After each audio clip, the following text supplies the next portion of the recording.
Varnishing collages. This isn't what you would call necessarily exciting work, but somebody's got to do it. So, for those of you who think I don't actually work on my own art, here you go.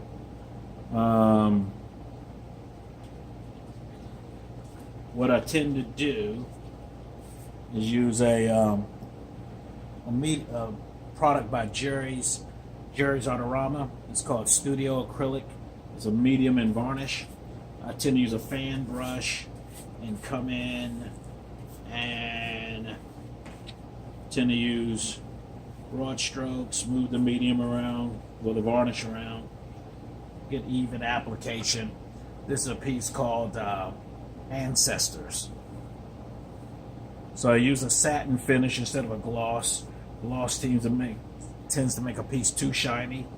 So here, and I use acrylic in my work a lot, so you use a matte, it doesn't really improve the quality or the appearance of the acrylic paint. So here, get a little bit more luster and shine. Here we go.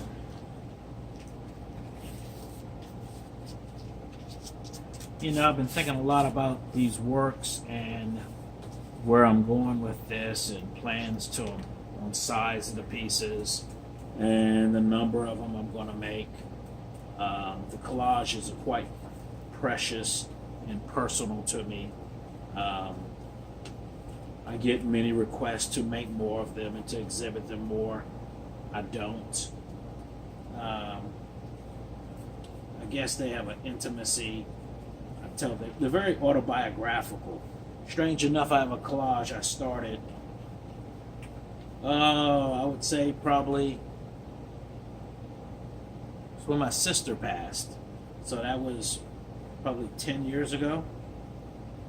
And I started a collage. I have it placed away. And it's actually a collage representing my sister in her coffin. And it's quite beautiful. You see her wearing the colorful dress she was wearing that day, that my niece had picked out. And she's surrounded by flowers. My mother did a lovely job of funeralizing her.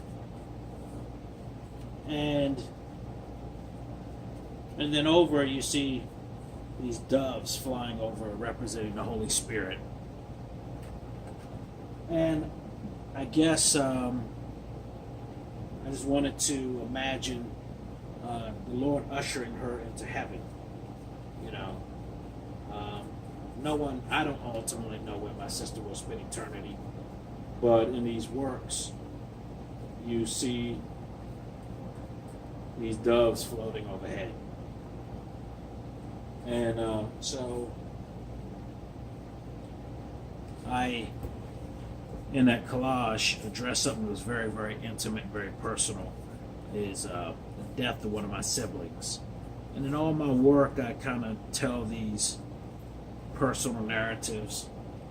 You know, you as the viewer may not necessarily know always what they're about, who the cast of characters are, but for me, I can look on them and it's kind of my little Da Vinci Code where I've hidden messages and stories and things of sometimes a very personal nature into the work.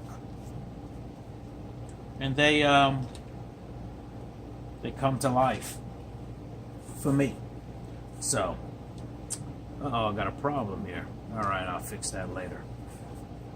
But just want to share this with you, how I go about varnishing these works, get them prepared to be framed.